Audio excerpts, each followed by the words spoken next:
Good evening and welcome to CD6's Congressional Challenge, sponsored by the Arizona section of the National Council of Jewish Women. I'm Sivia Tamarkin and I'm the president of NCJW-AZ.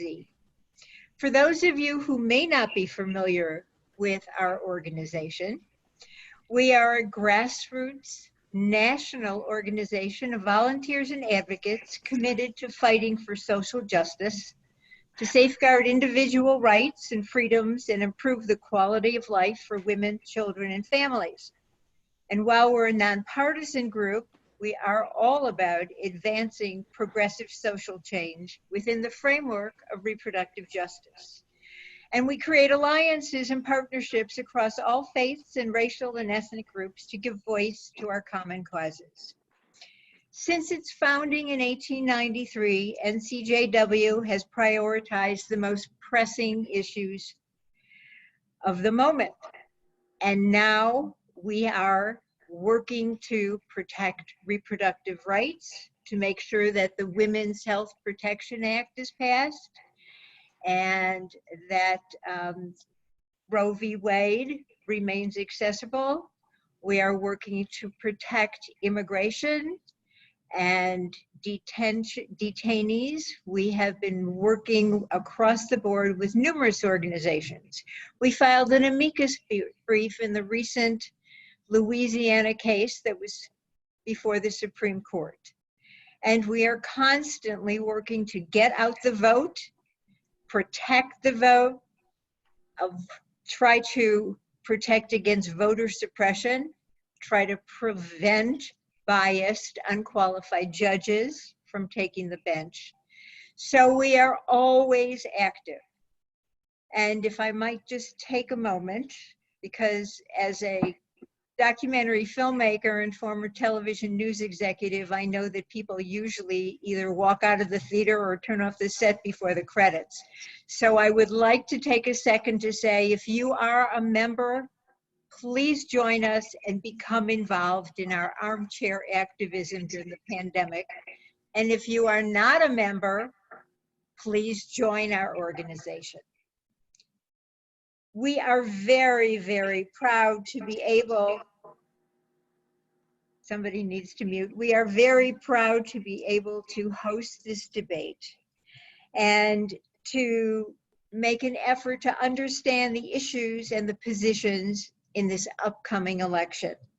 Pundits say that this 6th congressional district is one of the most flippable congressional districts in the country. And so tonight we have 4 Democratic candidates running in the August 4th primary to compete against 5-term incumbent Republican Congressman David Schweikert. Since all the candidates basically support the same platform and the same issues, access to affordable health care, economic recovery, growth for small businesses, access to reproductive health care, environmental sustainability, gun violence protection, tonight we hope to move beyond some of the generalities to understand in our brief time what distinguishes each candidate. So the rules for tonight are that candidates will have 90 seconds to answer a question, 30 seconds for follow-ups or rebuttals if you are named. There will be a 10-second warning sound before time's up. And we encourage each of you candidates to directly engage with one another on the issues. We're going to start with a question to all of you, begin in alphabetical order with Carl Gentles. And the question is, briefly, please introduce yourself and tell us, why are you in this race? Well, first, thank you for having me. This is such an exciting opportunity, and I appreciate the opportunity to be here. My name is Carl Gentles. I'm a Democrat running for the 6th Congressional District. I've lived in Arizona for 35 years, and right here at I-17 in Pinnacle Peak. When I arrived here, there was nothing but dirt, coyotes, and rattlesnakes, and now it's a booming economic center, and I'm proud to have had a part in that. I grew up an Air Force brat. Family immigrated from Jamaica. Dad joined the Air Force, and away we went around the world. My father's a 33-year U.S. Air Force Chief Master Sergeant retiree. My mother's a retired registered nurse. And I'm married to an amazing woman, Carla Gentles, 29-year Army Reservist retiree. I've got a grandson, I have a grandson, a son, and also a great poodle, Shih Tzu poodle called Ever. And so I've been here, as I mentioned, for 35 years. I'm a two-time Sun Devil graduate. Worked for some of the most amazing PR companies here in the Valley, including USAA, Bank One, Greater Phoenix Economic Council, and a host of others. In fact, today I'm an executive at the nonprofit organization called Back to School Clothing Drive, and we serve Title Public Elementary Schools. Look, I am running for Congress on a platform of reform to change the way government works for my grandson and your grandson's generation. It's clear that our government is broken and it's not working for us, and in fact is working against us. And so we are fighting really three pandemics, and we'll talk about that tonight. We're fighting a police and social justice and criminal justice pandemic, a healthcare pandemic, and an economic pandemic. And so we need leadership that can actually cross and span all of these experiences as we usher in a new era of reform. And okay, so thank you. Time is up. Thank you very much. Thank you. Anita Malik. Yes. Well, first of all, thank you everybody at NCJW for having us, for all the work you do in our community to fight human trafficking and domestic violence, and really for the fight for reproductive justice. I began this journey I am my second time in this race. I am the returning nominee for Arizona's 6th Congressional District. And I began the journey because I have spent most of my career fighting for women to have an equal voice at the table. As a tech executive, a former COO, a deputy director at ASU, I have seen that how much we need to have our voices that aren't heard, whether they be diverse voices, women voices, not get the say at that table. And I fought for paid leave, for paid sick child policies, so that when you're a working mom and your kid is sick and you run out of your paid leave, if you have it, you have an option. I was doing all of this in the private sector, and I realized that the fight was so much bigger. And we saw the attacks on women continuously in that 2016 election, and ever since this administration has taken over. And so that is why I'm in this race. That's why I began it, and that's why I'm still fighting today. And I'm fighting to ensure we all have the baseline in this country of healthcare as a human right. I am a proud resident of this district. I have lived here most of my life since I was 7 years old, went to Scottsdale Public Schools. If you know the 3 C's, Cochise, Cocopah, and Chaparral. And I have 2 little boys who I'm extremely, extremely proud of, but they drive me crazy now that we're all home all together. They're 5 and 6 years old, and I have 2 wonderful rescue dogs. And that's just a little bit about me, and I'm excited for this conversation. Thank you. Thank you. I want to take one little commercial break. This is the virtual world we now live in. I'm getting messages saying that the meeting is maxed out to capacity, so perhaps our VP of Communications can deal with that so more people can enter. Thank you. Stephanie Rimmer. Hi, Sylvia. Thank you so much. And thank you to the whole National Council of Jewish Women for having us here tonight. Carol, you as well. I am a member of National Council of Jewish Women, and I'm very happy to support your causes and my causes because we're all in this together. I'm the daughter of 2 World War II veterans, or granddaughter of 2 World War II veterans, and I grew up really with social justice as a major backbone for my upbringing. There are many things that my family did that I was exposed to that I think that they were really done in private because we were trying to be, more, have the integrity to support, but never boast. Yeah, it really influenced my upbringing. I grew up without health care. At the age of 11, I would pick berries with the migrant workers in the fields because I needed to make money. I had no heat in my home, so the windows on the inside where we lived at the base of the Cascade Mountains would freeze in the winter with the icicles on the inside. And my mother, because we only had one car and there wasn't busing for kindergartners, would hitchhike me to school when I was in kindergarten, 5 miles. Then she would grocery shop, and they would the kindergarten was half day, so mine was the second half of the day. So I would get a ride home on the bus, and she would ride with us. It was kind of interesting. And then in 1990, my mom graduated from high school the year before me, but she had already graduated 2 kids from high school. So we didn't come from some wonderful or amazing background, but what we did come from was a background that we knew that if we didn't fight for each other and for everyone, that no one would get ahead. And that came, I think, really from my grandparents, both sides, their experience in World War II and everything that they brought home with them. I'm a small business owner, a Scottsdale resident, and I've lived in the Northeast Valley for 25 years.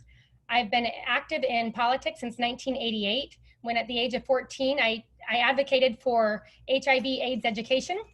And I was the first person in the entire country to teach an HIV/AIDS education class in a school. And I'm very proud to say that my commitment to social justice issues will never end. I have enjoyed the opportunity to be attacked by the right, and I love it every time because they have nothing on us. We are big, we're strong, and we know what we're doing, and we are on the right side of every issue. And I am just excited to be in this race with 3 other wonderful and amazing candidates.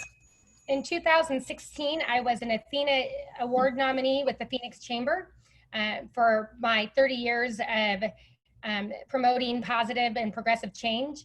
And Harry Mitchell, who was the last Democrat to hold this seat, has endorsed my candidacy and is the chair of my campaign because he knows that my policy experience and my finance experience are exactly what we need to make this district work better than what we have under David Schweikert for the last 10 years. Thank you very much. Hero Tipernini. Thank you, Sylvia. It's an honor to be here, and thank you to the whole organization for hosting this incredible event. It's great to be here with Anita, Stephanie, and Carl. I am so excited and proud to be running for Congress here in the 6th District.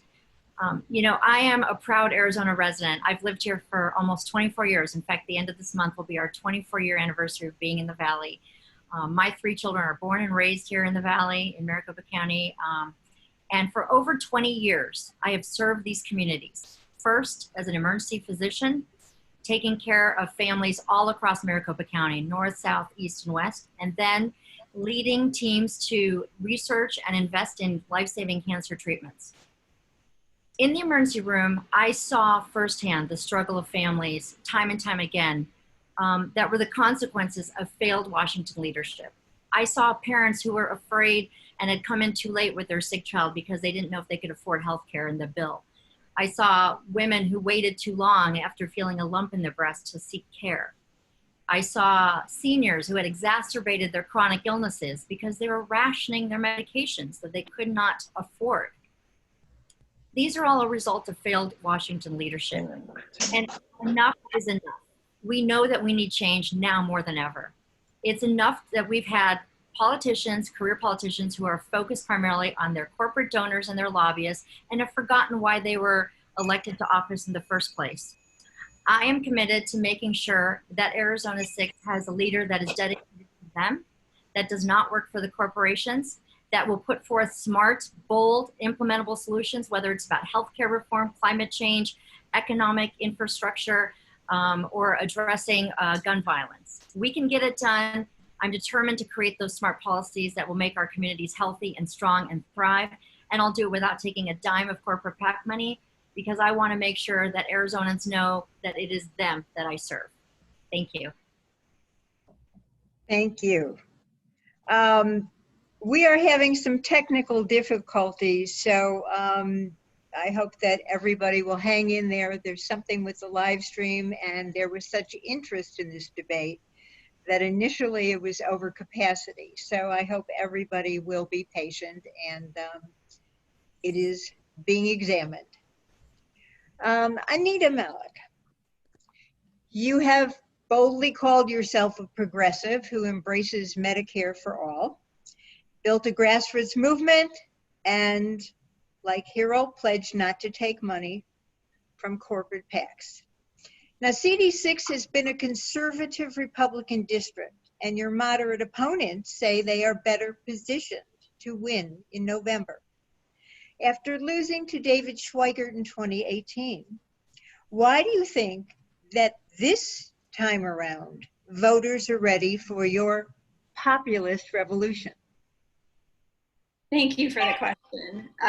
First of all, in terms of policy and being progressive, I think people throw around the word progressive quite a bit. I think all of my fellow Democrats here have said that they're progressive. But yes, I would say I am the most progressive in this race. I am highly pragmatic. And what we accomplished in 2018 was actually quite significant because we had the highest congressional turnout in all of Arizona. We also outperformed Hiral Tipirneni in 8. And if you want to compare that based on policy, she's more moderate than I am, I'm more progressive. That's not what made the difference. And I will tell you, in a time of COVID-19, we have to look at this from the lens of what is happening in this country.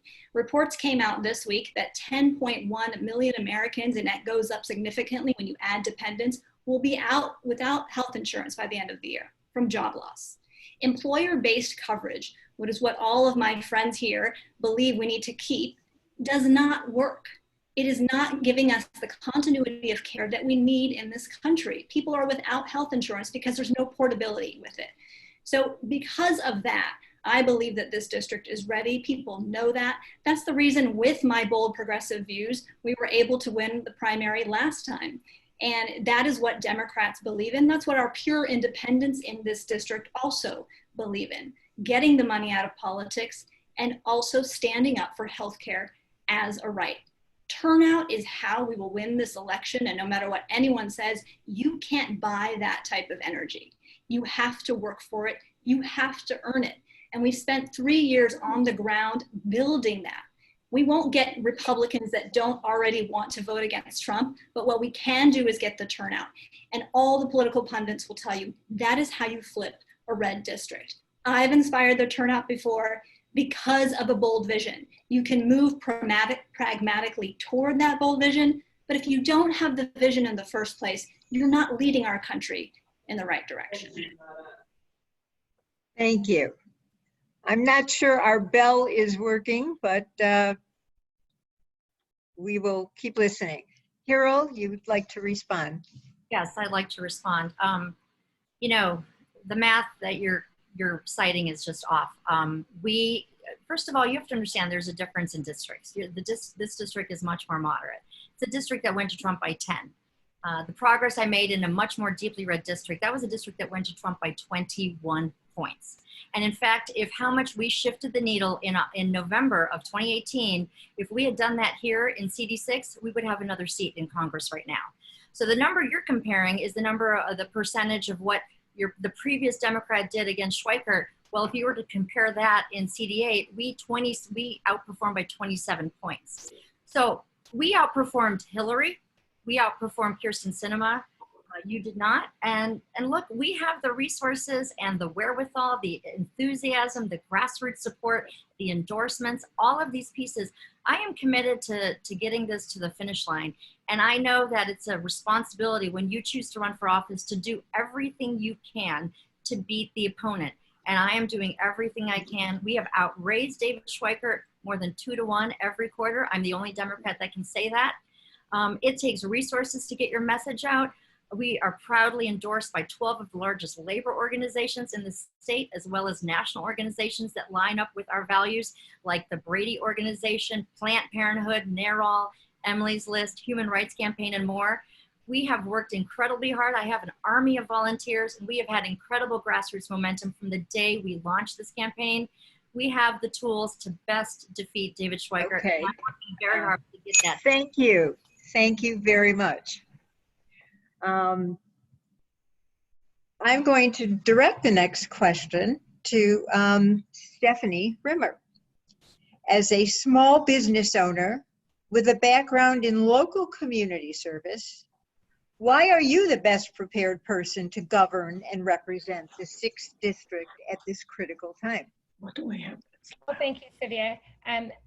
I think that it's very important for all of us to remember the job of Congress. And the job of Congress is really to be a representative to the community, to the federal government, like a go-between. So the job is to be somebody who can really reach out to all members of the community, not one party or the other, not just the labor organizations or the women's groups, but everybody. And I believe that I actually have the largest reach into the district across both aisles and into the business community, the women's issues, you name it, schools. I've been active in all issues on preservation, conservation, water management, development, responsible development for the environmentally friendly and eco-friendly development. I have reach across the entire district to people of all walks of life, and I've been involved. I have a foster son, so I was a court-appointed special advocate prior to that. So I reach into DCS. I'm active in the homeless community. I'm active in the interfaith community. So my reach is very strong and very far as a 25-year resident who's been advocating the entire time. And Thank the most you. Thank important you. part of It's getting, I don't know if the bell is working. This is, we're just rolling with some technical difficulties. But thank you very much. Thank you. I'm going to go back to Hero. And I want to pick up on what you were saying before, but I would like to address what has been somewhat of an elephant in this district. And that is, you ran twice against Debbie Lesko in your own home congressional district, 8, and lost. Now your decision to run in a district where you do not live has opened you up for a lot of criticism. So what do you say to people who say you are a political opportunist who does not have the interests of CD6 residents at heart? Sylvia, I've lived in Arizona for almost 24 years, and I have cared for families all around Maricopa County. I never asked them which congressional district they lived in, what their partisanship was, which LD they were in. I asked them, what is their problem and how can I make it better? That's what I'm committed to doing. I'm committed to making sure that we address these issues. And you know what? I have spent the last 20 years talking to families across Maricopa County, talking to them about the issues that matter to their families. And in this last cycle, I spent time all across Maricopa County, not just in one district.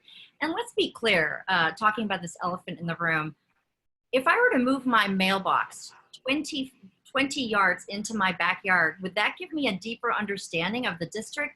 I mean, let's understand, we're talking about 20 yards. I know that we have the tools to defeat Schweikert, and look, we're in a state of crisis. This country, this state, this district is in a state of crisis. Families are struggling without health insurance. They are struggling in a pandemic. Kids are struggling with not getting their quality education. We have a climate crisis. All of these are urgent issues. I'm in this fight because it's urgent and we need a real fighter that's going to get the job done. I've shown my ability to build a broad coalition of support. I'm going to continue to build that broad coalition. And the enthusiasm and the momentum is with us. We are the only candidate that has outraised David Schweikert consistently, and we have the resources to get this to the finish line, as well as the groundswell of grassroots energy. Thank you. So Thank you. I'm excited to get that done in November. All right. We seem to have some problems with our bell here. So I apologize you didn't get the 10 seconds, but I think it was very close.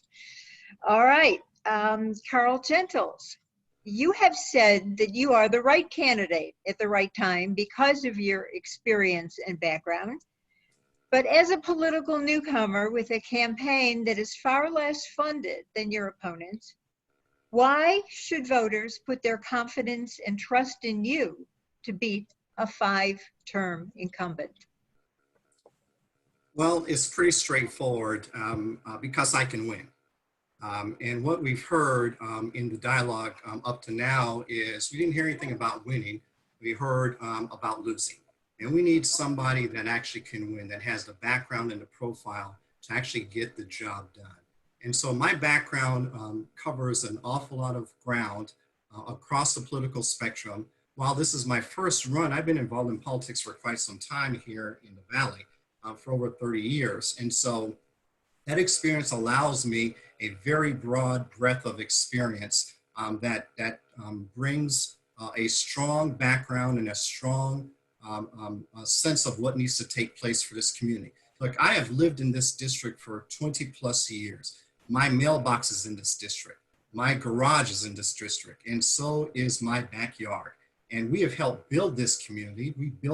Helped build this community through my work at USAA, where we brought over 3,000 jobs to the Valley. So we've had some experiences here. We've actually helped build some economic engines here.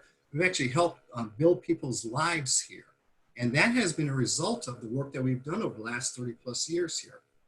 As I mentioned in the opening conversation, when I was at the Greater Phoenix Economic Council, we brought over 24 companies to the Valley, one of which was USAA. When USAA landed here at I-17 in Happy Valley, it was just dirt. We built it from the ground up to over 3,000 people. Please wrap it up. And so I think my the breadth bell of is experience ringing. my breadth of experience number one is what makes me the ideal candidate. And secondly, this is still a moderate and conservative district. And my background suggests I'm the right profile to fit this district. Thank you very much. Harold, scientists now warn that if the surge and spread of the pandemic is not curbed by November, the public health crisis will be beyond control this winter and early spring.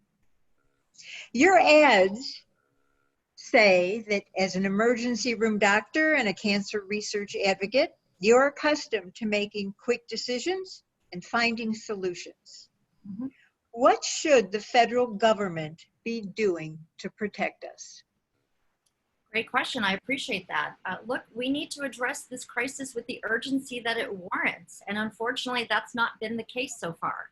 That's not been the case at the federal level, and that certainly hasn't been the case here at the state level by our governor. So first and foremost, let the data and the science guide us. We should have been better prepared on day one. We knew this pandemic was coming to our shores, and instead of taking the precautionary measures and being prepared for this kind of crisis, our federal government, whether it was willful ignorance or political leanings, for whatever reason, they did not take the appropriate steps. What I would encourage all of our leaders to do is let the science lead us. This is not a political or partisan issue. This is a health issue. Number one, in our state, we are not testing to the capacity that we should be testing. We have a positive test percentage rate that sits anywhere from 20 to 33%. That is way too high. And what that tells us is that we're not testing enough. We don't have a full assessment of the spread of this virus in our communities. Public health guidelines say we should bring that down to less than 5, preferably less than 3. That means we're not testing enough. We're missing thousands of cases, so we don't have a full assessment.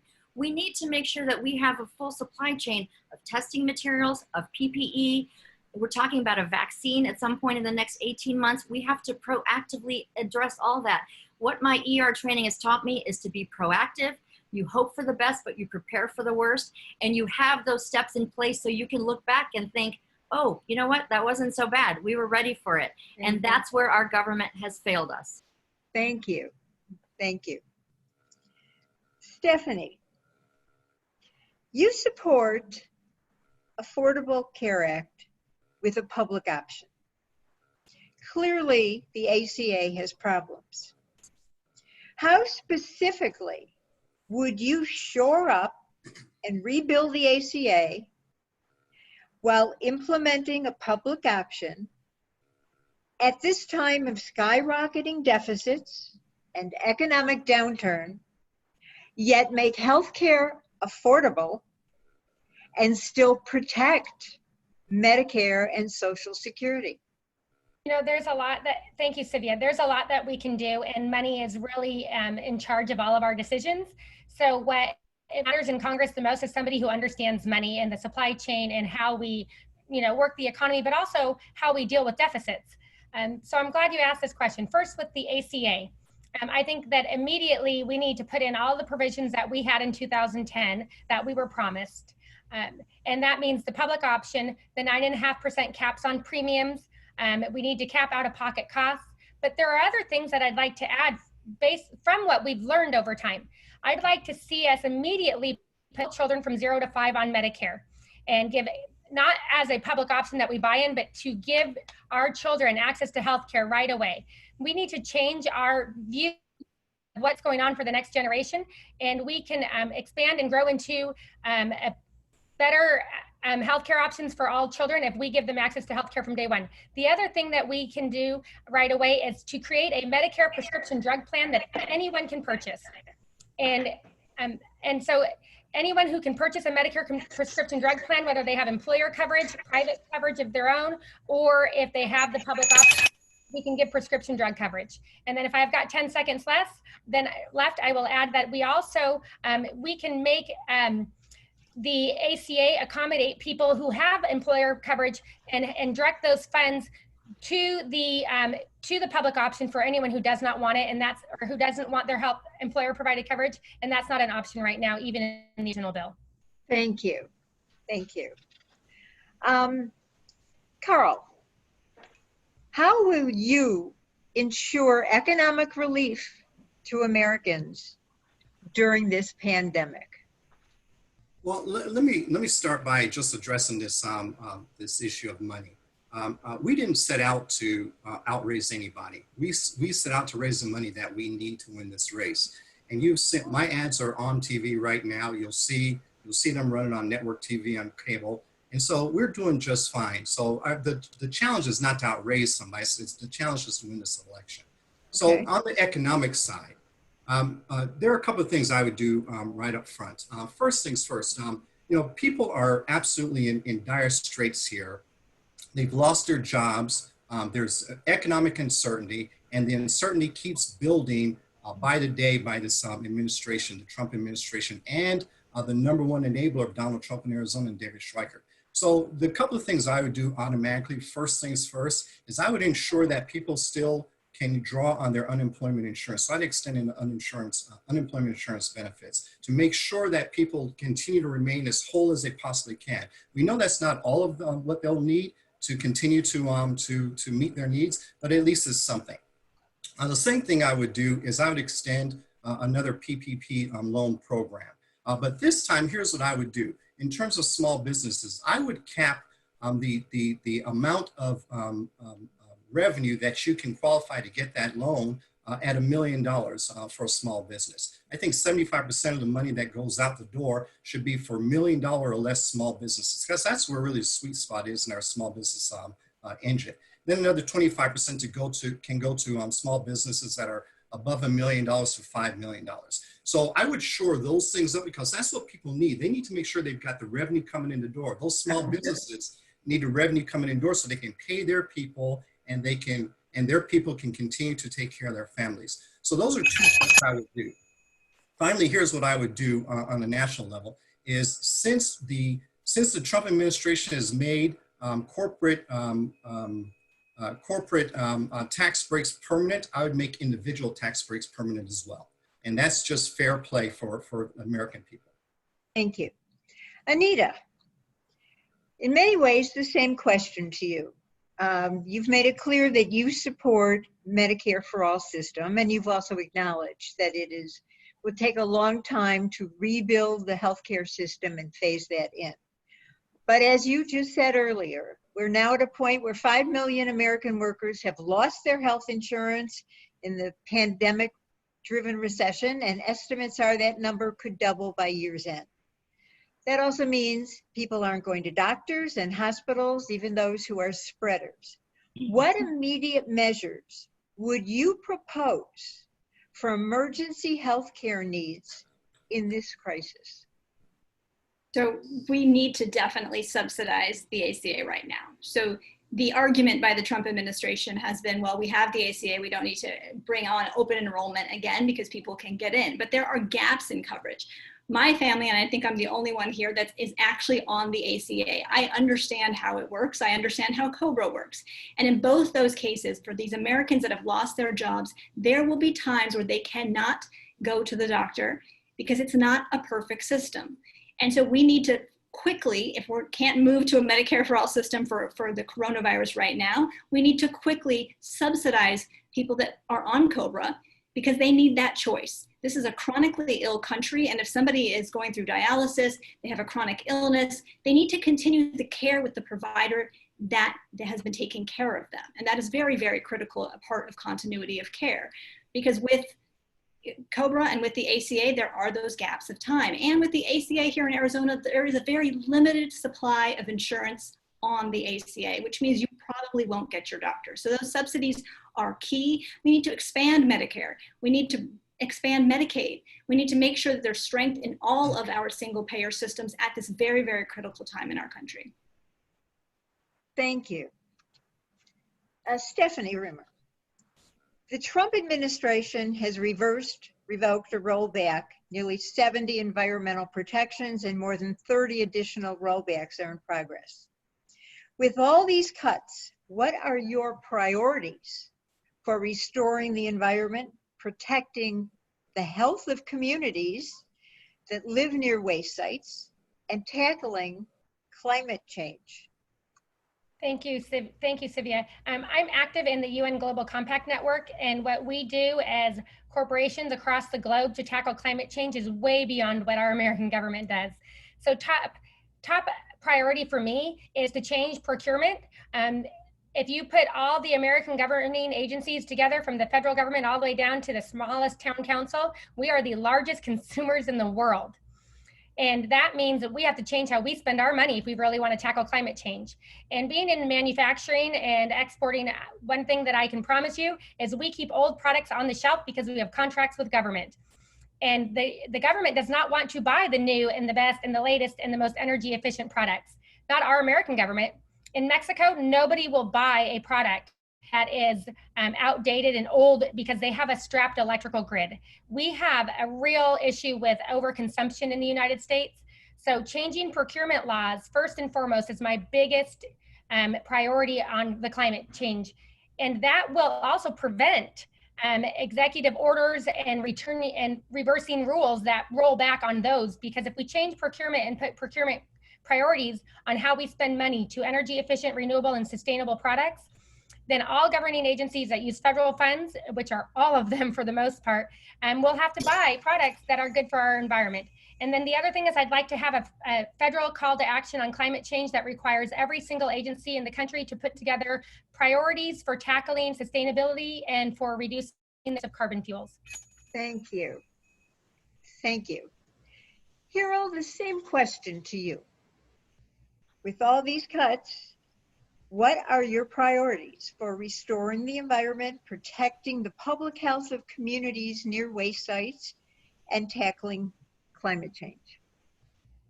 Yeah, and and the point you raise is so critical, because the issue of environmental injustice, which is happening right now, we have a perfect example of what's happening in the Navajo Nation. They are disproportionately impacted by this current pandemic.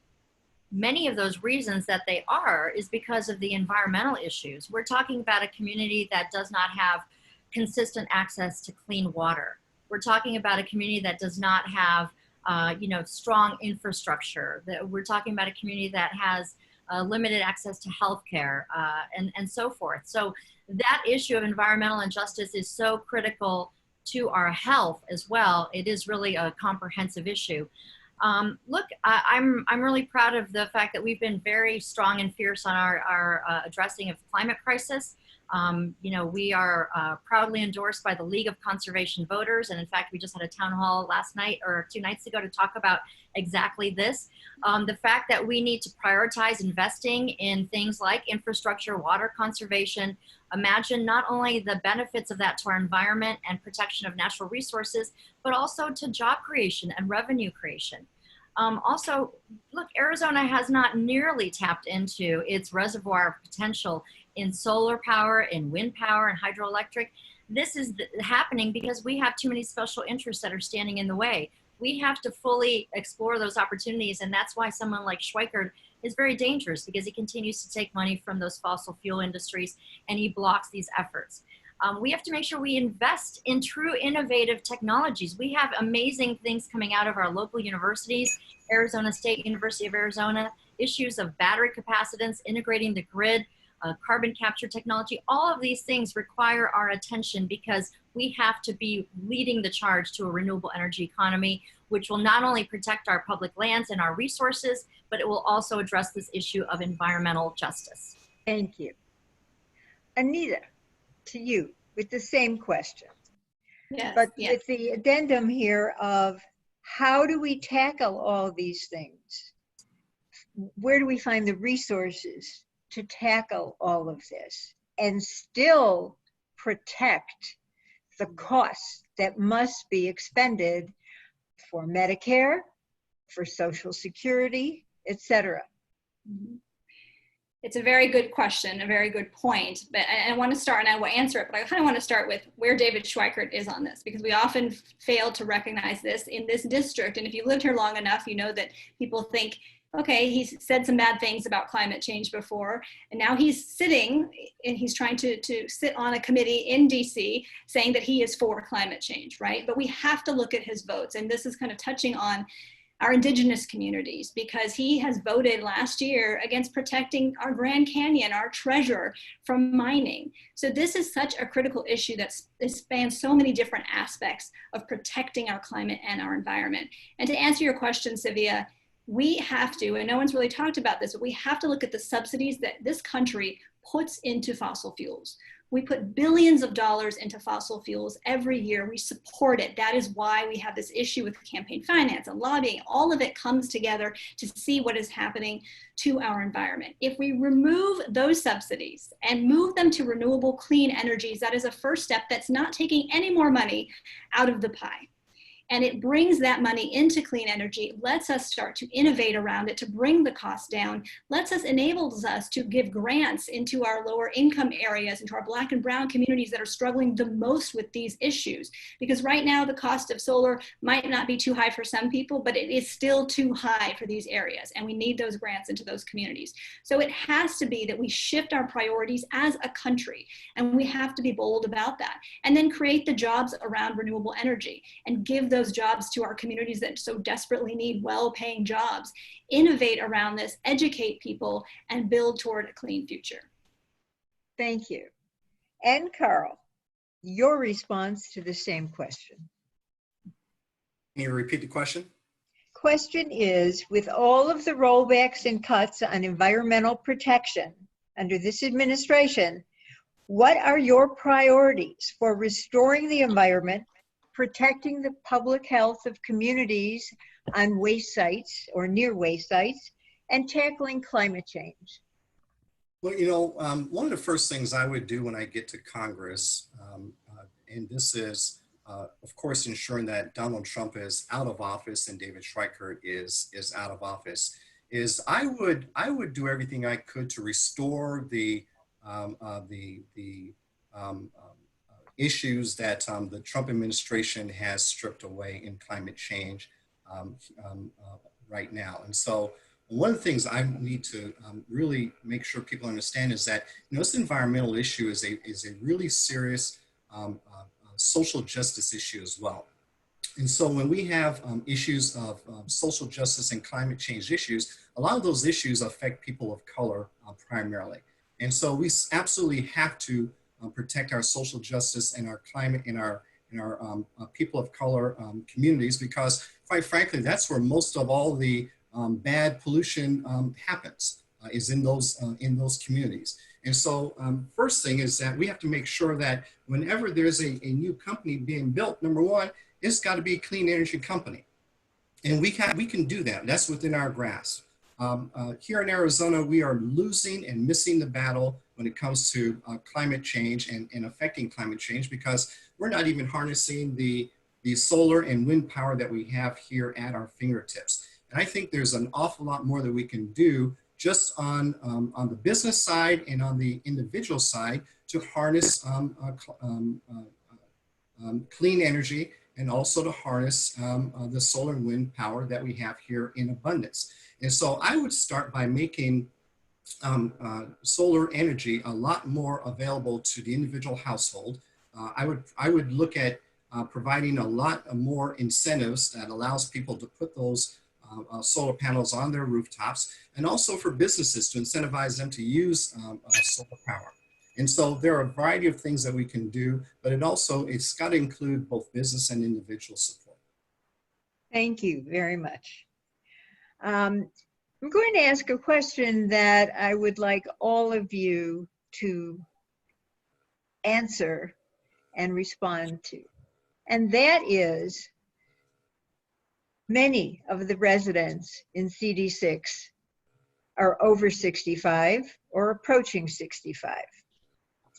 With this economy in the shape it is, with soaring costs, with the deficit, how do we protect Medicare and Social Security?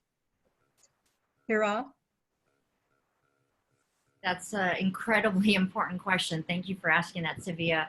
And look, this is in sharp contrast to someone like David Schweikert, right? Who carelessly and recklessly, without any respect of fiscal principles, encouraged passing of that huge corporate tax handout in 2017, which basically gave money put money into the pockets of our largest corporations and our uber wealthy, and left working class families, left seniors, left small businesses out to dry.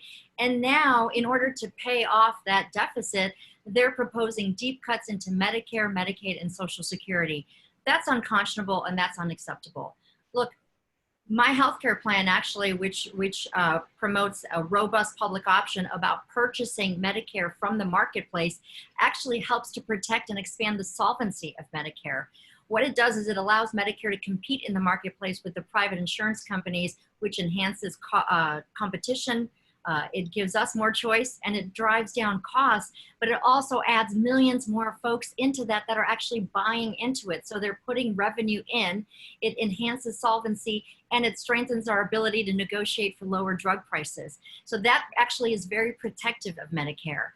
We have to make sure, as far as Social Security, look, we got to talk seriously about the fact that right now salaries over $1 million are not being taxed for Social Security. I mean, that would in no way ever negatively impact our middle class families. Let's make sure we raise that income tax, that Social Security tax cap, and make sure that we're taxing incomes over $1 million. Imagine that additional revenue that it would bolster into strengthening Social Security and ensuring it for generations. Thank you. Stephanie, the same question. First, I'd like to say that the lady before me actually was about $900,000 off on where we are with that cap on Social Security and Medicare.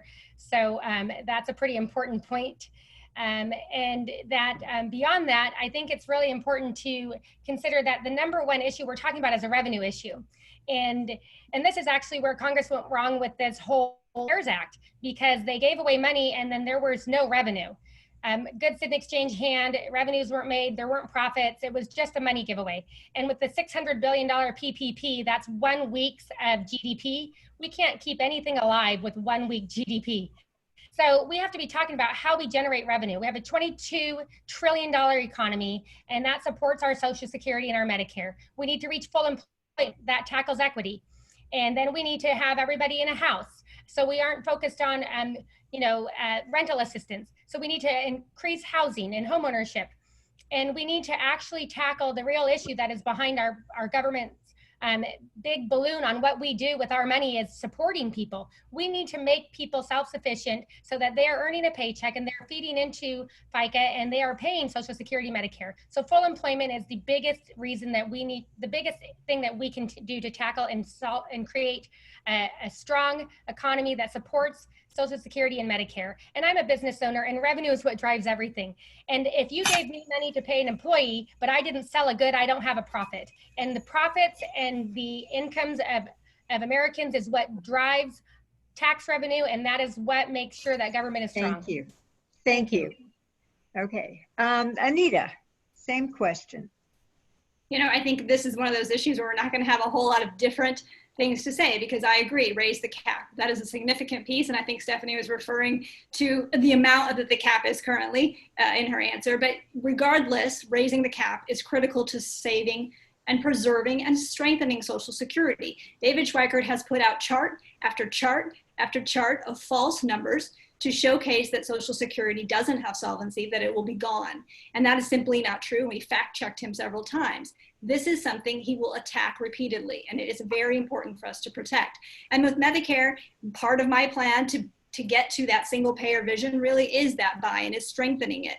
It's buy-in, but it's also investing in it from combining the efficiencies of all of our single payer systems. We have CHIP, the Children's Insurance Program. We have Medicaid. We have the VA. Single payer is not a dirty word in this country. These are very critical, important programs, and we can combine those efficiencies to strengthen Medicare, to give it more leverage in the marketplace as we continue to build it out. But we also have to look at what Stephanie was saying, which is full employment. And what does that mean? That means our immigration crisis in this country. We have so many people in this country that cannot have that legal ability to work, to pay into our system. We know immigration is an issue that needs to be looked at comprehensively. We need to have compassion around it, but it's also an economic issue that is so, so critical to the future of our country. Thank you. Carl. Yeah, you know, we've got to draw the line at Medicare and Social Security. We really do. We have to protect those at all costs because, look, our seniors have put in years and years of work into this economy, and then for it not to be there when they need it. And by the way, we're all going to be there sooner or later. So we've got to draw the line someplace. I would start by doing a couple of things. One is, you know, this Trump tax cut for the uber wealthy and corporations. We've got to stop. We've got to reverse that because those tax breaks are taken away from the social safety net, possibly, potentially. You know, other things that we can do is that I would not invest in projects like this, like the border wall. Billions of dollars going into the border wall. We can cut other expenses around this government that ensures that we have, as Stephanie said, that we actually have some revenue in the coffers to actually fund these programs, right? There is a big revenue issue. We've got to make sure that we continue to bring people back to work because you can't pay into Medicare and Social Security if you don't have what? A job. And so we've got to make sure everybody is working so that they can pay into Medicare and Social Security so that those funds and that coffer continues to build. But I'd also do it on the other side too, that there are companies like Amazon that don't pay a dime of corporate taxes, that we've got to change that. If I'm paying taxes and you're paying taxes, Amazon ought to be paying taxes. Thank you.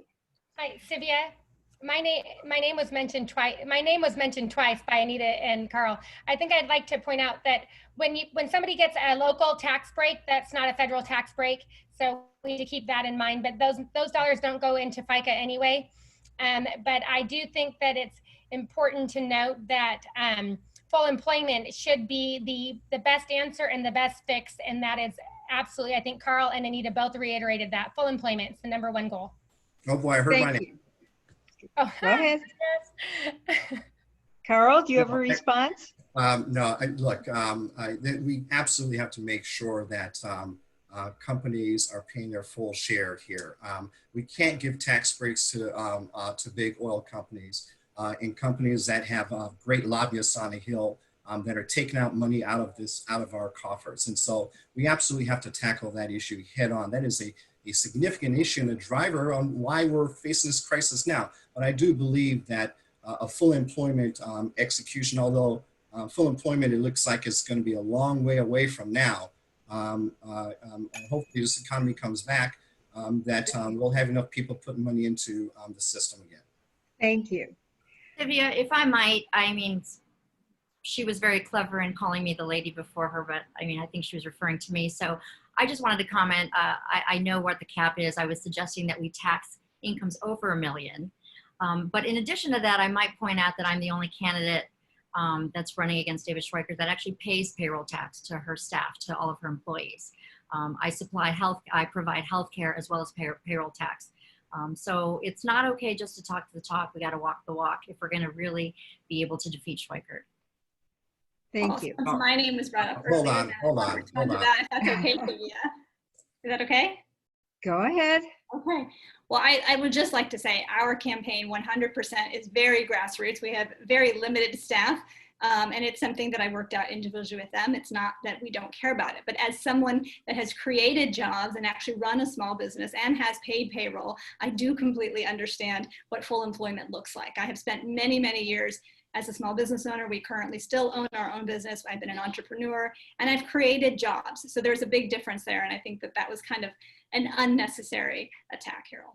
No, it's not unnecessary. It's actually factual, because the point is, if we're going to go out there and tell David Schweikert and the GOP what we should be doing, we're going to have to represent that on our own team. And you may have worked out a special situation with your employees.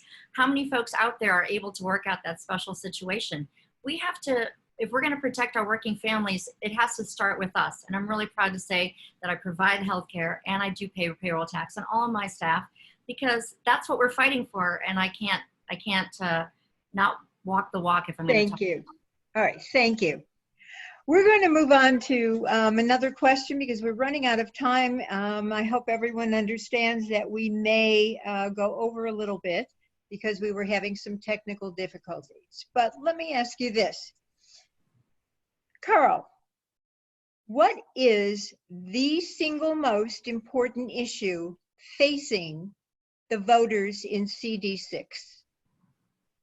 Well, now that's not a very easy question to answer because there are a number, but I would start with removing Donald Trump from the White House and his number one enabler, David Schweikert. I think that's the number one issue right now facing this country. Everything trickles down from there. It starts at the top with leadership. Leadership is going to determine the tone of this country. And what has happened in this country is that this country is being divided, individual by individual, family by family, by the leadership in the White House and his number one enabler, David Schweikert. So David Schweikert has to go. You can't have somebody that doesn't care about this community and is only caring about a political issue and not a principled issue. And David Schweikert has absolutely no principles. And that is why my campaign is really focused on putting principles over politics to make sure that we do what's right by our people of Congressional District 6, the state of Arizona, and this country we also love. Thank you. Anita. There Again. are two competing issues for me, and that is really campaign finance reform. The money in politics is a critical issue. And when you're on the ground in this district, and you've been here as long as I do, and you talk to those pure independents who we need to win this, you understand quite clearly that yes, while David Schweikert's ethics investigation is of concern, it's not what people really focus on. What they focus on is how will you be different, and when will this system that is so divided and the process and with no progress ever change? And that is because they understand the money in politics is holding us back. And so I'm extremely passionate about moving forward with that. Yes, overturning Citizens United, but also moving to publicly funded elections, ensuring that our campaigning time is limited. We do not need representatives campaigning and fundraising consistently for 2 years. We need them doing work. And the second issue is healthcare. Healthcare is so important because it spans all the issues we have just talked about, whether it be environmental justice or social justice and racial injustices. The baseline of Americans having healthcare as a right is a critical piece of this. And the first thing I will do to get us there, to build that path when I am elected as your Congresswoman, is to end surprise billing. If we can do that correctly with bipartisan support, we're starting to set those rates. We're starting to build this model out. And that will save hundreds and hundreds of families in our community and millions across the country so much money and so much heartache. Thank you. Stephanie. Thank you, Sylvia. I'd like to say equity is, I think, the number one most important issue that every congressional district across our country is facing. And we have the largest gap in, we have a wage gap, we have the largest gap in wealth. We also have housing, affordable housing issues, access to college, access to a quality education. It's extremely startling in a country like ours, where you can get an education in Alabama and an education in New Jersey, and they're so vastly different. This is very concerning. So part of my platform is federally funded pre-K for every child starting at the age of 3. We need to be tackling this for the next generation. Equity is huge. I'm also working on a housing plan with a group, and we're starting in the private sector, but we think that government is the way to go, where we would be able to purchase buildings to provide homeownership to people who have been lifelong renters on rent assistance. Our government puts $56 billion a year into rent assistance. We need to tackle equity. That is our #1 issue. And then on top of that, I'd say the Equal Rights Amendment. If men and women are equal, that's across every race, every religion, every community, everywhere we go. We need everybody to be equal. Thank you. Hero. Well, we won't have the luxury of just working on one issue. We're going to have to multitask. And quite honestly, the issues that I've heard most consistently, not just in the last few months or a few years, but really consistently across the board, #1 is healthcare. I mean, that's obviously the main thing that prompted me to run in the first place, because I believe it is a right and it is a goal that we can achieve to ensure quality, affordable healthcare for every single American. That's something I'm dedicated to doing, and I have a very clear plan of how we get there. But that also means tying it into the cost of prescription drugs. That means also protecting Medicare and Social Security, because those are lifelines to health for our seniors. And that directly ties into economics, right? Because again, we can't do one thing at a time. And what we know is we have to protect our working families so that they actually can have healthy lives. They can actually thrive. Their kids can have opportunities down the road. That's why I'm really proud that we've been endorsed by 12 of the largest labor organizations in the state. That includes everyone from carpenters to truck drivers to teachers to electrical workers and everyone in between. And that's because those are the working families we are working hard to protect and fight for those values: good paying jobs, good benefits, retirement security, and making sure that we build a future where they can thrive and their children can thrive. So those are the issues that are really at the top. But I would say, the element that stands between us and success on all of our issues, whether it's gun safety, women's reproductive health rights, or climate, is the outsized role of corporate money in politics. So we have to make sure that we address that. And of course, David Schweikert is a perfect example of somebody who's got the pay for play down. He sides on he votes on the side of big pharma, fossil fuel, insurance companies, gun manufacturers, time and time again, instead of supporting the families of Arizona's 6th district. So that's obviously a very big concern. Thank you. We are running a few minutes over. So what I would like to do, in the reverse order of the opening round, is give everybody 30 seconds to have a final closing comment. And so we'll go back and start with you, Harold, in the reverse order that we opened. Look, thank you again for hosting. I really appreciate everybody engaging. Look, I'm in this race because Arizona, we are in a state of crisis, and we need urgent action. And I have been working incredibly hard from day one to get Schweikert out. We are so proud that I'm the only candidate that can say we've outraised David Schweikert more than 2-to-1. We have 7-to-1 cash on hand advantage. And what that means is we have the resources to get the message out to every voter. That is a fact that it takes those resources. We also have been endorsed by organizations on the ground representing working families, as well as elected officials, as well as state leadership, as well as national organizations that partner on the same issues, like Planned Parenthood, like NARAL, like End Citizens United, like Brady PAC. So with our fundraising strength, with our grassroots energy, with our volunteer army, and with our partners, we can absolutely get this to the finish line. And I'm so proud to be able to see that. Time is up. Thank you. All right, Stephanie. Thank you, Sylvia. I think it's important that we all focus on why we're here. And so I'd like to remind everyone we're all here for the same reason. But I do think it's also very important to remember that we've been working on the ground in this district for 25 years to change the district. And that when we talk about pay to play and we point out David Schweikert, he didn't pay to play. He grew up here, he was born in the community, and I don't like a thing that he does. And he and I have had very negative, interactions personally and positive ones too, but he doesn't do his job. So on the ground, we've all been doing the work for him. And those of us who have lived through this under his direction and under his leadership, we've suffered. And the pay to play really comes into place because honestly, there's one of the candidates here that wouldn't be in this race if she couldn't pay to play. So Thank you. On how important it is. All right, I'd like to, time's up. I would like to go to Carl. I'm in this race, and thank you for having me. I'm in this race because Arizona and Congressional District 6 deserve better than the leadership that we have today across the board. I'm in this race because my grandchildren and your grandchildren's generations deserve better. I'm in this race because reform is upon us, and it's upon us right now. And we need to reform our criminal justice system, our social justice system, and our police systems. We need to reform our healthcare system.